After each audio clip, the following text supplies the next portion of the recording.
ಮಲೆನಾಡಿನಲ್ಲಿ ಮಹಾಮಳೆ.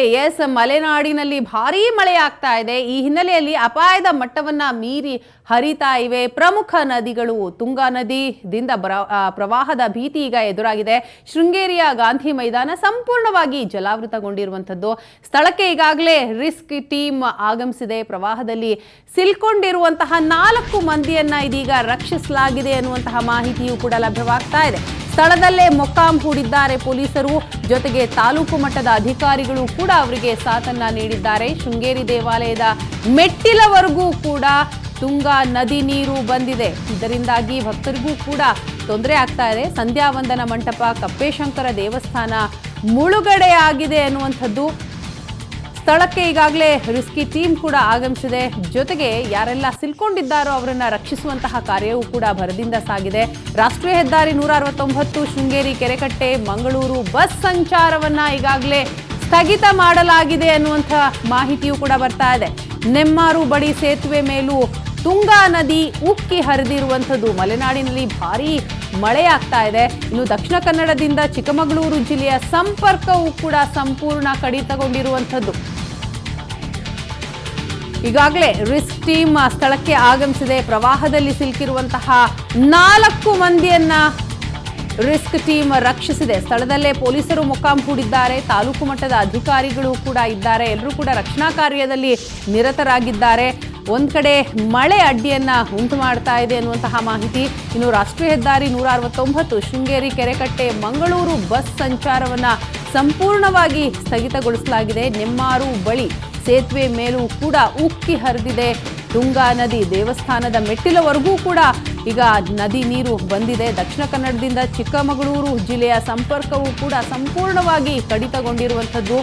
ದೃಶ್ಯವನ್ನ ನೋಡಬಹುದು. ತುಂಬಿ ಹರಿತಾ ಇವೆ ನದಿಗಳು. ಒಂದೆಡೆ ಸಂಪರ್ಕ ಕಡಿತಗೊಂಡಿದ್ರೆ ಮತ್ತೊಂದೆಡೆ ಅಲ್ಲಿದ್ದಂತಹ ಸ್ಥಳೀಯರು, ಪ್ರವಾಸಿಗರು ಎಲ್ಲರೂ ಕೂಡ ಪರದಾಡುವಂತಹ ಒಂದು ಸ್ಥಿತಿ ನಿರ್ಮಾಣ ಆಗಿದೆ. ಕೆರೆ ನದಿಯಂತಾಗಿವೆ ರಸ್ತೆಗಳು. ವಾಹನ ಸವಾರರು ಅಲ್ಲಿ ಪರದಾಡ್ತಾ ಇದ್ದಾರೆ. ಒಂದು ಕಡೆಯಿಂದ ಇನ್ನೊಂದು ಕಡೆಗೆ ಹೋಗಬೇಕು ಅಂತಂದ್ರೂ ಕೂಡ ಅಲ್ಲಿನ ಜನಸಾಮಾನ್ಯರಿಗೆ ತೊಂದರೆ ಆಗ್ತಾ ಇದೆ. ಜನಜೀವನ ಸಂಪೂರ್ಣ ಅಸ್ತವ್ಯಸ್ತಗೊಂಡಿದೆ.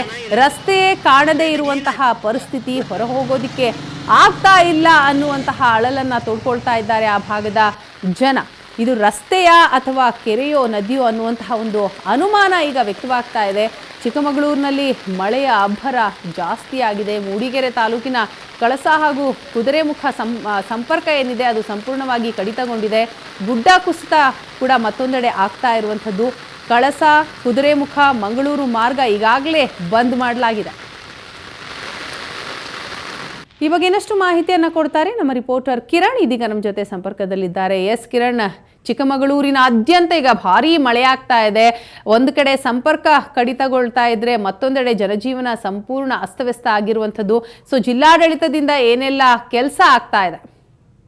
ವೀಣಾ, ಖಂಡಿತವಾಗ್ಲೂ ಕೂಡ ಕುಂಭದ್ರೋಣ ಮಳೆ ಏನಿದೆ ಕಾಫಿನಾಡು ಚಿಕ್ಕಮಗಳೂರು ಜಿಲ್ಲೆಯ ಮಲೆನಾಡಿನ ಭಾಗದಲ್ಲಿ ಒಂದ್ ರೀತಿ ಜನಜೀವನ ಅಸ್ತವ್ಯಸ್ತವಾಗಿದೆ ಅಂತಾನೆ ಹೇಳ್ಬೋದಾಗಿದೆ. ಸಂಪೂರ್ಣವಾಗಿ ಮಳೆಯಿಂದಾಗಿ ಮಲೆನಾಡಿನ ಜನರು ತತ್ತರಿಸಿ ಹೋಗಿದ್ದಾರೆ. ಕುದುರೆಮುಖ, ಅಗೆನೆ ಸೇರಿದಂತೆ ಮಲೆನಾಡಿನ ಭಾಗದಲ್ಲಿ ಅತಿ ಹೆಚ್ಚಿನ ಪ್ರಮಾಣದಲ್ಲಿ ಮಳೆ ಆಗ್ತದೆ. ಇದರಿಂದ ಭದ್ರಾ ಮತ್ತು ತುಂಗಾ ನದಿಗಳು ಅಪಾಯದ ಮಟ್ಟವನ್ನು ಮೀರಿ ಹರಿತಾ ಇದೆ. ಈಗಾಗಲೇ ಜಿಲ್ಲಾಡಳಿತವು ಕೂಡ ಸಾಕಷ್ಟು ಮುಂಜಾಗ್ರತೆ ಕ್ರಮವನ್ನು ತೆಗೆದುಕೊಂಡಿದೆ. ಅಂದ್ರೆ ನದಿಯ ಪಾತ್ರದಲ್ಲಿ ಅಕ್ಕಪಕ್ಕದಲ್ಲಿರುವಂತಹ ನಿವಾಸಿಗಳನ್ನು ಈಗಾಗಲೇ ಸ್ಥಳಾಂತರ ಮಾಡಲಿಕ್ಕೆ ಸೂಚನೆಯನ್ನು ಕೊಡಲಾಗಿದೆ.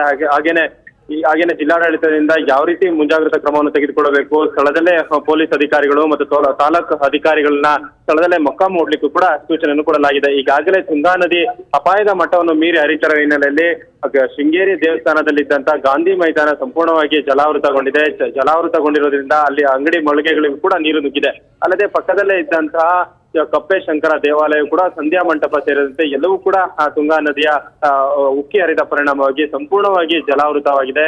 ಈ ಹಿನ್ನೆಲೆಯಲ್ಲಿ ರಿಸ್ಕಿ ಟೀಮ್ ಏನಿದೆ ಶೃಂಗೇರಿಗೆ ಬಂದಿಳಿದಿದೆ. ರಿಸ್ಕಿ ಟೀಮ್ ಯಾವುದೇ ಅನಾಹುತಗಳು ಸಂಭವಿಸಿದ್ರು ಕೂಡ ತಕ್ಷಣ ಅದು ಕಾರ್ಯಪ್ರವೃತ್ತ ಆಗುತ್ತೆ. ಅಂದ್ರೆ ಪ್ರವಾಹದಲ್ಲಿ ಅಥವಾ ನಿಧಿಯ ಪ್ರವಾಹಕ್ಕೆ ಏನಾದ್ರೂ ಸಿಲುಕೊಂಡ್ರೆ ಅವರನ್ನ ರಕ್ಷಣೆ ಮಾಡುವ ಕಾರ್ಯಕ್ಕೂ ಕೂಡ ಅದು ಮುಂದಾಗುತ್ತೆ. ಸ್ಥಳದಲ್ಲಿ ಪೊಲೀಸ್ ಅಧಿಕಾರಿಗಳು ಎಲ್ಲರೂ ಕೂಡ ನಿಯೋಜನೆ ಮಾಡಿದ್ದು ಜಿಲ್ಲಾಡಳಿತ ಸಾಕಷ್ಟು ಮುಂಜಾಗ್ರತಾ ಕ್ರಮವನ್ನು ತೆಗೆದುಕೊಂಡಿದೆ ಅಂತಾನೆ ಹೇಳ್ಬೋದಾಗಿದೆ ವೀಣಾ. ಕಿರಣ್, ಇದರ ಜೊತೆಗೆ ಈಗಾಗಲೇ ಈ ಒಂದು ಭಾರೀ ಮಳೆಯ ಪರಿಣಾಮವಾಗಿ 4 ಜನ ಸಿಲ್ಕೊಂಡಿದ್ರು. ಅವರನ್ನ ಈಗಾಗಲೇ ರಿಸ್ಕಿ ಟೀಮ್ ರಕ್ಷಣೆ ಮಾಡಿದೆ ಅನ್ನುವಂಥದ್ದು. ಸೊ ಇದು ಯಾವ ಸಂದರ್ಭದಲ್ಲಿ ಎಲ್ಲಾಗಿರುವಂಥದ್ದು? ವೀಣಾ, ಸತತವಾಗಿ 3-4 ದಿನಗಳಿಂದ ಭಾರಿ ಪ್ರಮಾಣದಲ್ಲಿ ಮಲೆನಾಡಿನ ಭಾಗದಲ್ಲಿ ಮಳೆ ಆಗ್ತದೆ. ಈ ಪರಿಣಾಮವಾಗಿ ತುಂಗಾ ಮತ್ತು ಭದ್ರಾ ನದಿಗಳು ಅಪಾಯದ ಮಟ್ಟವನ್ನು ಮೀರಿ ಹರಿತದೆ. ಶೃಂಗೇರಿ ಭಾಗದಲ್ಲಿ ಅತಿ ಹೆಚ್ಚಿನ ಪ್ರಮಾಣದಲ್ಲಿ ಮಳೆ ಆದಂತ ಪರಿಣಾಮ ತುಂಗಾ ನದಿಯಲ್ಲಿ ಸಿಲುಕಿಕೊಂಡಿದ್ದಂತ 4 ಜನರನ್ನ ರೆಸ್ಕ್ಯೂ ಟೀಮ್ ಏನಿದೆ ಅವರು ಬಂದಂತವರು ಅವ್ರನ್ನ ರಕ್ಷಣೆ ಮಾಡಿ ಹೊರದಿಂದ ಅಂದ್ರೆ ಪ್ರವಾಹದ ನೀರಿನಲ್ಲಿ ಸಿಲುಕಿಕೊಂಡವರನ್ನ ತಕ್ಷಣ ಅವರನ್ನ ಹೊರ ತಂದು ಅವರನ್ನ ರಕ್ಷಣೆ ಮಾಡಲಾಗಿದೆ. ಇದು ಅಂದ್ರೆ ಸತತವಾಗಿ 3-4 ದಿನಗಳಿಂದ ಮಳೆ ಆದಂತ ಪರಿಣಾಮ ಇಂದು ಏಕಾಏಕಿ ನೀರಿನ ರಭಸ ಏನಿದೆ ತುಂಗೆ ನದಿ ಏನಿದೆ ಅದು ತುಂಬಾನೇ ನೀರು ಅಪಾಯದ ಮಟ್ಟವನ್ನು ಮೀರಿ ಹರಿದಂತ ಪರಿಣಾಮ ನದಿಯಲ್ಲಿ ಸಿಲುಕಿಕೊಂಡಿದ್ದಂತ ಇವರು ಮಧ್ಯಾಹ್ನದ ವೇಳೆಗೆ ನದಿಯಲ್ಲಿ ಸಿಲುಕೊಳ್ತಾರೆ. ಅವರನ್ನು ತಕ್ಷಣ ರೆಸ್ಕ್ಯೂ ಟೀಮ್ ಏನಿದೆ ಅವರನ್ನ ರಕ್ಷಣೆ ಮಾಡಿ ಈಗ ಮೇಲಕ್ಕೆ ಅವರನ್ನ ಈಗಾಗಲೇ ಕರೆತಂದಿದ್ದಾರೆ. ವೀಣಾ, ಎಸ್, ಇದ್ರ ಜೊತೆಗೆ ಕಿರಣ್, ಸಾಕಷ್ಟು ಜನ ಪ್ರವಾಸಿಗರು ಕೂಡ ಬರೋರು ಇರ್ತಾರೆ. ಸೊ ಅಂಥವರಿಗೆ ಈ ಸಂದರ್ಭದಲ್ಲಿ ಬರೋದು ಬೇಡ ಅನ್ನುವಂತಹ ಮುನ್ನೆಚ್ಚರಿಕೆಯನ್ನ ಕೊಡೋ ನಿಟ್ಟಿನಲ್ಲಿ ಏನ್ ಕೆಲಸಗಳಾಗ್ತಾ ಇದೆ? ವೀಣಾ, ಖಂಡಿತವಾಗ್ಲೂ ಕೂಡ ಜಿಲ್ಲಾಡಳಿತವು ಕೂಡ ಅಂದ್ರೆ ಪ್ರವಾಸ ಹಿನ್ನೆಲೆಯಲ್ಲಿ ಬರುವಂತ ಭಕ್ತರಿಗೆ ಅನುಕೂಲವಾಗುವ ನಿಟ್ಟಿನಲ್ಲಿ ಎಲ್ಲವನ್ನೂ ಕೂಡ ಸೌಕರ್ಯವನ್ನು ಮಾಡ್ಕೊಡ್ತಾ ಇದೆ. ಅಂದ್ರೆ ಭಾರಿ ಪ್ರಮಾಣದಲ್ಲಿ ಮಳೆ ಆಗ್ತಾ ಇರೋದ್ರಿಂದ ಎಲ್ಲ ಒಂದ್ ಕಡೆ ಪ್ರವಾಸಕ್ಕೆ ಅಂದ್ರೆ ಭಕ್ತರು ಶೃಂಗೇರಿಯ ದೇವಿಯ ದರ್ಶನಕ್ಕೆ ಪಡೀಲಿಕ್ಕೆ ಬರುವಂತ ಭಕ್ತರಿಗೆ ಎಲ್ಲ ಒಂದ್ ಕಡೆ ಅನಾನುಕೂಲ ಆಗುತ್ತದೆ. ಆದ್ರೆ ಅವರು ಒಂದೆರಡು ದಿನ ಮುಂದಕ್ಕೆ ಹಾಕೋದು ಒಳ್ಳೇದು ಅನ್ನೋ ಒಂದು ಅಭಿಪ್ರಾಯ ಕೂಡ ವ್ಯಕ್ತ ಆಗ್ತಾ ಇದೆ. ಅಂದ್ರೆ ಜಿಲ್ಲಾಡಳಿತವು ಎಲ್ಲ ಒಂದ್ ಕಡೆ ಸಾಕಷ್ಟು ಮುಂಜಾಗ್ರತಾ ಕ್ರಮ ಕೈಗೊಂಡಿದ್ರು ಕೂಡ ಸಾಕಷ್ಟು ಪ್ರಮಾಣದಲ್ಲಿ ಮಳೆ ಆಗ್ತಾ ಇರೋದ್ರಿಂದ ಯಾವುದು ಕೂಡ ಕಂಟ್ರೋಲ್ ಮಾಡ್ಲಿಕ್ಕೆ ಕಷ್ಟ ಸಾಧ್ಯ ಆಗುತ್ತೆ. ಹಾಗಾಗಿ ಪ್ರವಾಸಕ್ಕೆ ಬರೋರು ಹಾಗೇನೆ ಭಕ್ತರು ದೇವಿ ದರ್ಶನಕ್ಕೆ ಬರಲು 1-2 ದಿನ ಮುಂದಕ್ಕೆ ಪೋಸ್ಟ್ಪೋನ್ ಮಾಡ್ಕೋಬೇಕು ಅನ್ನೋದು ವಿನಂತಿನೂ ಕೂಡ ಮಾಡ್ಕೊಳ್ತಾ ಇದ್ದಾರೆ. Veena, yes, thank you Kiran ತಮ್ಮ ಮಾಹಿತಿಗಾಗಿ. ಒಟ್ಟಿನಲ್ಲಿ ಚಿಕ್ಕಮಗಳೂರಿನಾದ್ಯಂತ ಈಗ ಭಾರೀ ಪ್ರಮಾಣದಲ್ಲಿ ಮಳೆ ಆಗ್ತಾ ಇರೋದ್ರಿಂದಾಗಿ ಅಲ್ಲಿ ಜನಜೀವನ ಸಂಪೂರ್ಣ ಅಸ್ತವ್ಯಸ್ತಗೊಂಡಿರುವಂಥದ್ದು. ಒಂದೆಡೆ ವಾಹನ ಸವಾರರು ಪರದಾಡ್ತಾ ಇದ್ದಾರೆ, ಸಂಪರ್ಕ ಏನಿದೆ ಅದು ಸಂಪೂರ್ಣವಾಗಿ ಕಡಿತಗೊಂಡಿರುವಂಥದ್ದು. ಕಳಸ, ಹೊರನಾಡು, ಕುದುರೆಮುಖ ಸಂಪರ್ಕ ಸಂಪೂರ್ಣವಾಗಿ ಕಡಿತಗೊಂಡಿದೆ. ಮತ್ತೊಂದೆಡೆ ಮುನ್ನೆಚ್ಚರಿಕಾ ಕ್ರಮವಾಗಿ ಜಿಲ್ಲಾಡಳಿತವು ಸಹ ಎಲ್ಲ ಕ್ರಮಗಳನ್ನು ತೆಗೆದುಕೊಳ್ತಾ ಇದೆ. ಜೊತೆಗೆ ಶಾಲಾ ಕಾಲೇಜುಗಳಿಗೆ ಈಗಾಗಲೇ ರಜೆಯನ್ನು ಕೂಡ ಘೋಷಣೆ ಮಾಡಿರುವಂಥದ್ದು ದೃಶ್ಯದಲ್ಲಿ ನೋಡಬಹುದು. ಪ್ರವಾಹದ ಭೀತಿಯಲ್ಲಿ ಎದುರಾಗಿದೆ. ಭದ್ರಾ, ತುಂಗಾ ನದಿ ಉಕ್ಕಿ ಹರಿತಾ ಇದೆ. ಅಕ್ಕಪಕ್ಕದ ಜನರನ್ನು ಸ್ಥಳಾಂತರಿಸುವಂತಹ ಒಂದು ಕೆಲಸವೂ ಕೂಡ ಆಗ್ತಾ ಇದೆ. ಮುಂದಿನ ದಿನಗಳಲ್ಲಿ ಯಾವುದೇ ರೀತಿಯಾದಂತಹ ತೊಂದರೆಗೆ ಅವರು ಸಿಲ್ಕೋಬಾರ್ದು ಅನ್ನುವಂತಹ ನಿಟ್ಟಿನಲ್ಲಿ ಎಲ್ಲ ಮುನ್ನೆಚ್ಚರಿಕಾ ಕ್ರಮಗಳನ್ನು ಈಗಾಗಲೇ ಜಿಲ್ಲಾಡಳಿತ ತೆಗೆದುಕೊಂಡಿರುವಂಥದ್ದು. ಕಳೆದ 2-3 ದಿನಗಳಿಂದಲೂ ಕೂಡ ಭಾರೀ ಮಳೆ ಆಗ್ತಾ ಇರೋದರ ಹಿನ್ನೆಲೆಯಲ್ಲಿ ರೆಸ್ಕ್ಯೂ ಟೀಮ್ ಕೂಡ ಸ್ಥಳದಲ್ಲೇ ಬೀಡು ಬಿಟ್ಟಿದೆ. ಈಗಾಗಲೇ ಆ ಪ್ರವಾಹದಲ್ಲಿ ಸಿಲುಕಿದಂತಹ 4 ಮಂದಿಯನ್ನು ರಕ್ಷಿಸಲಾಗಿರುವಂಥದ್ದು. ಇದರ ಜೊತೆಗೆ ಸ್ಥಳೀಯ ಅಧಿಕಾರಿಗಳು ಕೂಡ ರೆಸ್ಕ್ಯೂ ಟೀಮ್ಗೆ ಸಾಥನ್ನು ನೀಡಿದ್ದಾರೆ.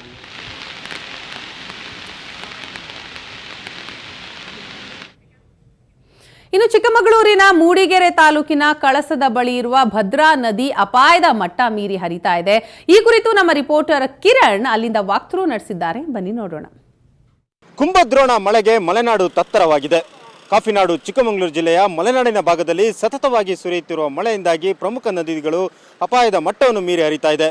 ನಾವೀಗ ಬಾಳೆಹೊನ್ನೂರಿನ ಸಮೀಪ ಇದ್ದೀವಿ. ಇದು ಭದ್ರಾ ನದಿ ಅಪಾಯದ ಮಟ್ಟವನ್ನು ಮೀರಿ ಹರಿತಾ ಇರೋದನ್ನು ಕಾಣಬಹುದಾಗಿದೆ. ಅಂದರೆ ತುಂಬಾ ರಭಸವಾಗಿ ಹರಿಯುವಂಥ ನದಿ ಅಂತಲೇ ಇದು ಖ್ಯಾತಿಯನ್ನು ಪಡೆದಿದೆ. ಕಳೆದ ಹಲವಾರು ವರ್ಷಗಳಿಗೆ ಹೋಲಿಸಿದ್ರೆ ಈ ಬಾರಿ ಅತಿ ಹೆಚ್ಚಿನ ಪ್ರಮಾಣದಲ್ಲಿ ಮಳೆ ಬಿದ್ದಿರುವ ಹಿನ್ನೆಲೆಯಲ್ಲಿ ಭಾರಿ ಪ್ರಮಾಣದಲ್ಲಿ ನೀರು ಒಳಹರಿವು ಹೆಚ್ಚಾಗಿರೋ ಹಿನ್ನೆಲೆಯಲ್ಲಿ ಭದ್ರಾ ನದಿ ಅಪಾಯದ ಮಟ್ಟವನ್ನು ಮೀರಿ ಹರಿತಾ ಇದೆ.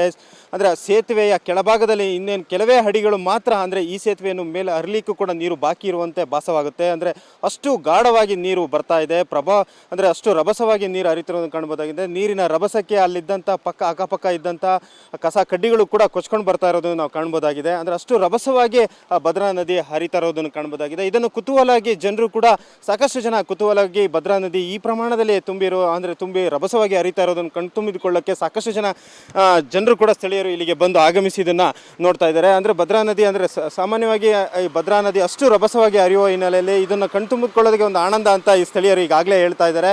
ಅಂದರೆ ಒಟ್ಟಾರೆ ಮಲೆನಾಡಿನ ಭಾಗದಲ್ಲಿ ಸತತವಾಗಿ ಸುರಿಯುತ್ತಿರುವ ಮಳೆಯಿಂದಾಗಿ ಸಾಕಷ್ಟು ಪ್ರಮಾಣದಲ್ಲಿ ಅನಾಹುತಗಳು ಸಂಭವಿಸ್ತಾ ಇದೆ.